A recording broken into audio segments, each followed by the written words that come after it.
We're Kim and Al. Last year, we made some pretty big changes. We retired, sold our house in the city, and moved north to an old farm homestead at the end of its life. Our plan is to build an off-grid home ourselves. This year, with our solar and septic systems completed, as well as basic four-season shelter, we're ready to take on the challenge of building our forever home. We're excited to share our experience as we continue to create this new life on the North River.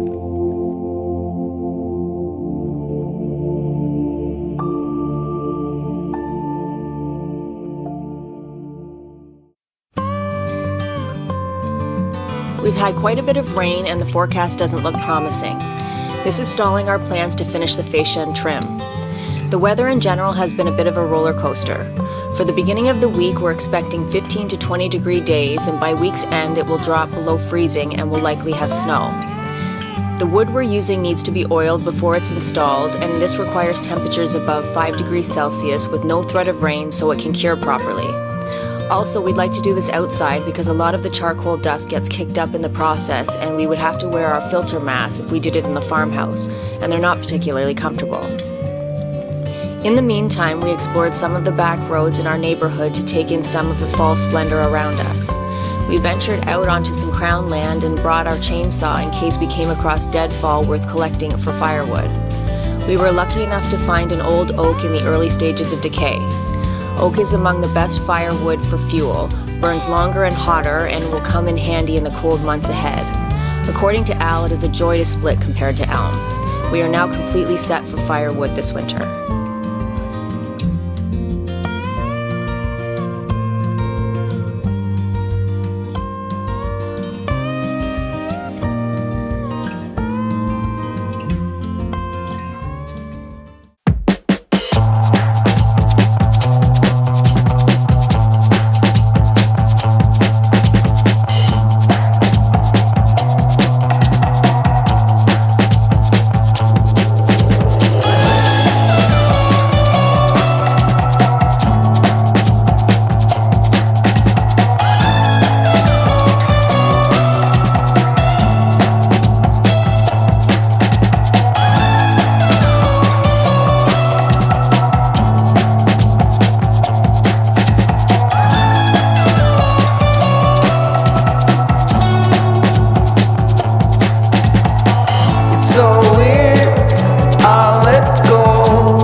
I've been chasing all the things I never had before, all the way down by the river. I found a place where I can drown the old you. And when you look on the horizon, what you see is what you get. A sparkle in a diamond and the southern sunset.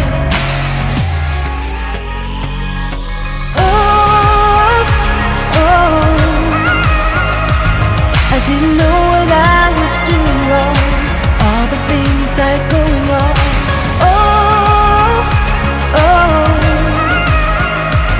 I didn't know it could be that strong. Just let it go and carry on.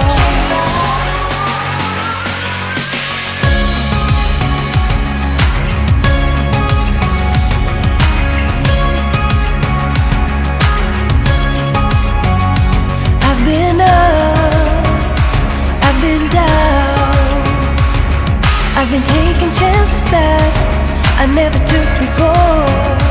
All the way up on the highest mountain, I found a place where I can drop the old you. And when you look on the horizon, what you see is what you get. A sparkle and a diamond and the southern sunset.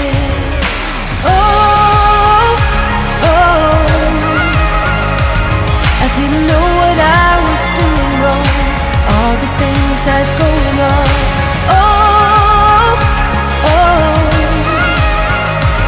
I didn't know it could be that strong. Just let it go and carry on. Hi guys.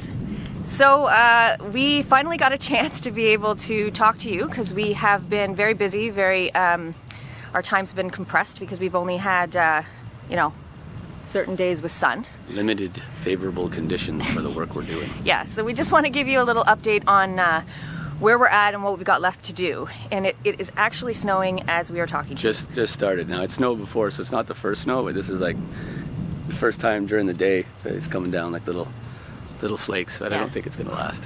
And we literally had a 20-degree day this week, and it is -1 today. So the weather is mental. It's bonkers. It really is, and I don't want to get on any like climate change platform, soapbox, yada yada, but for this time of year, first to have like an 18-20 degree day in the middle of November is pretty bananas.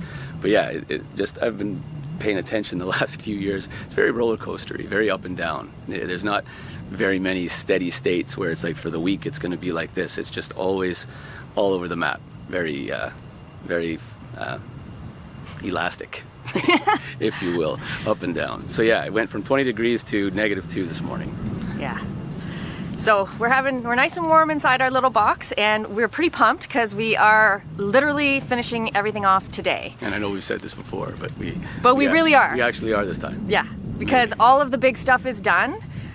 What do we have left? We have just like finishing touches. So all the trim, the main parts of the trim and all that are up. If it's in the shot, you can see that the last bit of fascia overshoots the roof. I did that on purpose, just rather than trying to measure it out because they're fairly long pieces.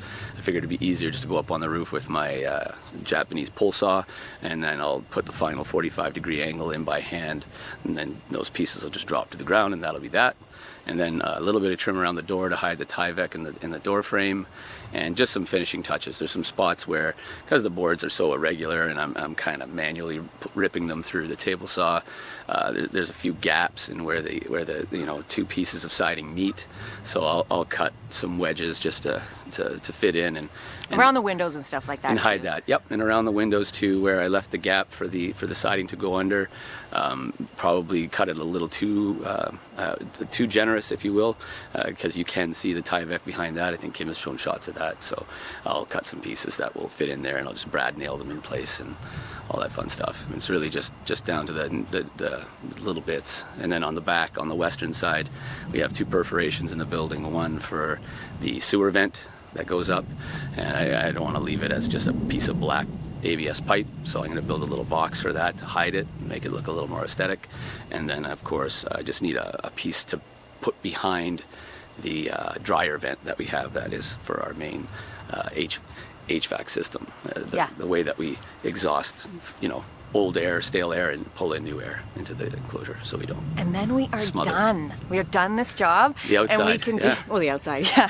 Yeah. But we can start on some of the stuff that we're really excited to do, like the ceiling and the inside with that the Duro Rock board or whatever it is. No, Durock's the cement board. Durafoam. I think it's the Durafoam same board. company. Yeah. Durafoam, the hardboard insulation. So we have the 2-inch R10 insulation that we're going to finish the ceiling with, and then what we're going to do is use some of the framing members of the farmhouse when we get those down.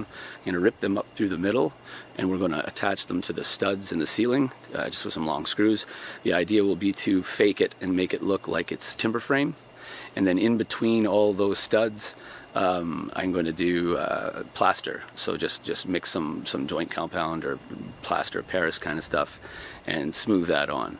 I got the idea. I've done it a couple of times myself, but it was all kind of inspired from my dad. And the house we grew up in, the main floor had like a stucco ceiling where you use the trowel and you pull it back and it makes the little points and peaks. We're not doing it that way. Tends to catch cobwebs and stuff, and with a 12-foot ceiling, that's a pain in the ace to clean. So I'm going to just kind of find some kind of smooth pattern, kind of back and forth, figure 8 kind of thing. So I'm going to see if I can find a picture of our bathroom in Toronto in the basement that we finished, because the idea is actually similar to that. Yeah. And I'll show you that. But then we're going to do the farmhouse. We're finally going to start taking down the farmhouse, and we're starting the plans for our new house and not getting quite ready that for a guy. permit. The farmhouse comes before the ceiling because we need the. Well, here's the doors for thing. The farmhouse is going to be exhausting, and we're going to have little projects in between. Oh yeah, well we have to put because the farmhouse is, we're going to just have to take breaks. we have to finish the like it's sitting underneath the chaise longue or whatever you call it, the little sitting settee chair or whatever in the enclosure. It's our blinds. We have to put our blinds back up. Lots of little jobs. Probably getting too much into that right now, but we're just really excited that this is done. Yeah. So Yeah. Yay! So,